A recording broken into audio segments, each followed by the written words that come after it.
If I would have used just one of these tips when I first started doing DoorDash, I would have made way more money and wasted less time. Yes, sir. Yes, sir. Yes, sir. This video is going to be for new and experienced dashers looking to level up their dashing experience and make more money. I call it dashing smarter.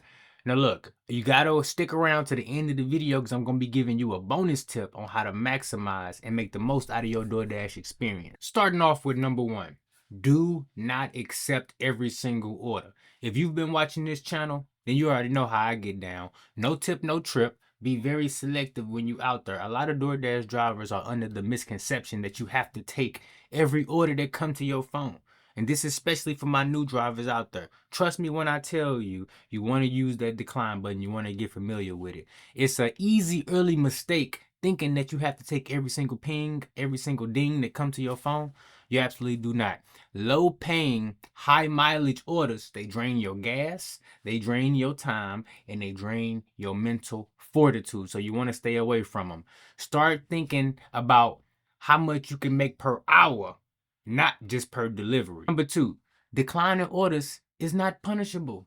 A lot of new drivers believe that if you decline orders, there is some type of punishment associated with it. And I'm here to tell you, there is not. You will not be penalized for declining orders. Use that decline button to filter through the orders that are available to you in your area. And it's really as simple as that. Protect your time and your earnings by using that decline button. Focus on quality over quantity. Number three, this one gets by a lot of drivers right here. Make sure you tracking your mileage and your expenses from day one. Shout out to all my new drivers out there. Listen, if you track every single mile, you either can use it through multiple different mileage tracking apps, or you can do the old-fashioned way, use pen and paper. You can use Stride, if I'm not mistaken, Gridwise, and I'm not sure if Everlance is still around, but they were in the past. And either way it go, as long as you're tracking your miles with some kind of app, you're doing the right thing. It's gonna save you big money, especially if you don't have a whole lot of deductions at the end of the year. You want to be making sure you track the miles and that gas because that's going to be your biggest expense. The misconception that new drivers fall into is the trap of believing that hotspots are going to guarantee that you get orders, or just the misconception that hotspots mean that it's more orders over there. So what's actually going on is hotspots are a representation of historical data for whatever area they're showing you in. So if you see a hotspot, it's basically letting you know that in the past, orders have gone out from that area. And yes, you may be more likely to get an order, but it really don't matter because at the end of the day, when orders come through in the system is when they get dispatched to the drivers. And whatever drivers is out there and available, they're going to send them to them no matter if you're in the hotspot or not. So don't be fooled by the hotspot thinking you have to go there to get an order, or that you're gonna get the best order. They just use that as a tool to attract drivers to an area they really want them to be in.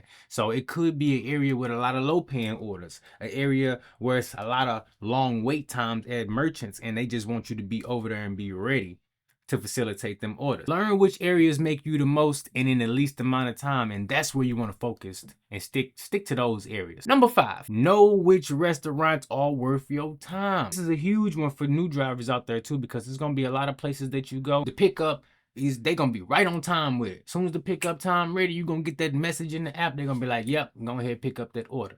Then there's gonna be other places like your Popeyes and your Wingstop and your rally, they might have you waiting for 10-15 minutes, and those might be some places you don't want to deal with. So it's all about knowing your market, knowing which places are consistent with having those orders out on time, knowing which spots got the rude employees that you just don't really want to deal with.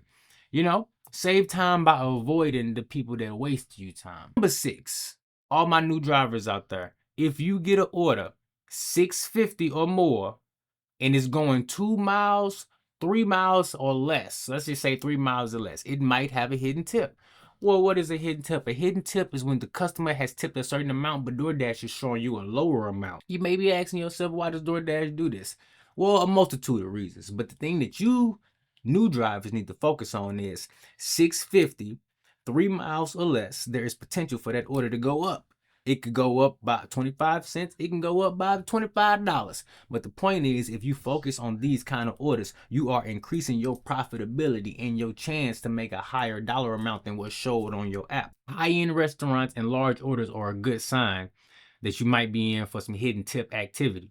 Use this as an advantage during the peak hours and while you cherry picking. So if you cherry picking and you getting orders that's below that $6 threshold, you may not be getting any hidden tip potential on those orders, but you still can know that, hey, this is an order that may be worth my time, but if I get one and to hit these certain parameters, it could be more on said order. And that leads me to my next point. Number 7, learn when you should be dashing. All my OGs and all my veterans, y'all already know what's up. We trying to focus on the peak times. We trying to focus on 11 a.m. to 2 p.m. That's your lunch rush right there. In the summertime, you get a few more hours before the sun go down. But typically, let's just say from about 5 p.m. to 9 p.m., that's going to be your dinner rush. May start a little bit sooner, may go a little bit later in the evening after that. But if you focus on those times for the lunch rush and the dinner rush, that's how you maximize. Now, yes, there's going to be orders outside of those time frames. It's going to be breakfast orders, early morning breakfast orders. It's going to be late night drive-through delivery orders. And while there still could be some nice fat juicy tips on them orders, me as an experienced dasher, I know that it's more worth my time to just go ahead and work them peak times where they expecting to get a lot of orders out per hour and they expecting to see a lot of drivers. That way I can maximize and make the most of my time. Avoid the slow times unless you know it's worth it in your market. A lot of my higher acceptance rate dashers, they are able to maximize outside of the peak times. But if you a new dasher or you a low acceptance rate dasher and you want to avoid some of the hiccups that come with picking up orders, focus on these time periods and you'll be better off. Next, I want to talk about strategically stacking because it can be a game changer now. My experienced drivers, you may have dibbled and dabbled in this a little bit. We accept stacked orders when both orders are profitable. New drivers, stay away from multi-apping for right now. I don't want you to incur any violations on any of your apps while you're trying to make that money. But for my OGs, y'all already know what's up. We stack them orders that's going in the same direction, especially if the miles to money ratio makes sense because every order you stack increases your mile to dollar ratio. You feel what I'm saying? So if you get an $8 order going 2 miles, you stack it with another $8 order going 2 miles. But now you got 16 bucks and you going the exact same 2 miles. So it's good to stack them orders. But a lot of times when DoorDash sends you a stacked order, usually they send you a non-tipper and a tipper, or a low tipper and another low tipper, or sometimes you could get 2 no-tip orders. Very rarely do you get a double dash with 2 separate customers and they both tip good. Now, there will be a lot of instances where you get a double dash and it's 2 pickups for the same customer, and those can be lucrative opportunities. Learn your market, learn when stacked orders are a benefit for you. And I'm gonna tell you right now, if you're getting stacked orders and they coming in less than 12 bucks, just don't even pay them no attention because it's not going to be worth your time. You're going to spend over 30 minutes on that order and you could have just facilitated 2 standard orders and probably made more money. Next, let's talk about the ratings for a second. Ratings on DoorDash are overhyped. I'm going to be honest with you. Customer rating is really the only thing that matter to me, and I only care about it when it get low, to be honest with you. Situationally, market to market, acceptance rate may have a big impact on your ability to dash and the frequency that you get orders. But overall, new dashers, this is what you want to focus on. Keep your customer rating high. It don't need to be 5.0, but it definitely better not be down at like 4.2 or something because you in the red zone then. Just do your best to facilitate the orders to the best of your ability. And if you follow the strategy that I showed you in this video and you deal with the types of customers that's less likely to give you issues, then you won't have to worry about your customer rating. On time, that's really a rating that's kind of fluky because it changes, but it don't change at the rate it should. And a lot of times it gets stuck and frozen at a certain value and it don't really go up or down from there. And there's really nothing you can do about that. But your customer rating, you want to make sure you selecting the best customers to deliver to. That way you protect your customer rating. Acceptance rate, hey, market to market is gonna matter. For me, I don't care about it. And make sure you doing your best to complete orders, because completion rate is a very important one. But again, if you're using the strategies I showed you in this video, it shouldn't be hard to complete 9 out of 10 orders. Really, you should be doing 95 out of 100 orders. Because if you picking customers that's worth your time and your energy, and you dealing with merchants that don't give you hiccups, and you being strategic with the way you dash, you're gonna be able to complete every single order that you accept. And you know what? Before we get out of here, you're not just a driver. I want you to remember you are a business operator. It may not feel like it, but when it all boils down, everything rests on your shoulders. If you make money, if you able to pay your bills, if your car break down, if you able to complete that order, it all rests on you. So while we are heavily reliant on these apps sending us orders, you got to remember, treat dashing like a small business. Save for taxes, log your income and your expenses, plan ahead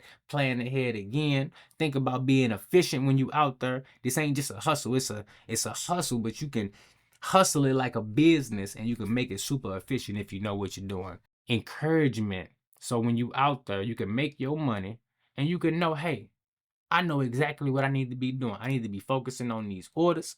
I need to be making sure I know my market. I need to be focusing on miles to money ratio. The DoorDash isn't just about driving. It's about that strategy. Do you got one, and are you using it? Are you being efficient, and are you protecting your time? What's the one thing you wish you knew sooner, or something that you think could be helpful to someone else? Drop it in the comments below.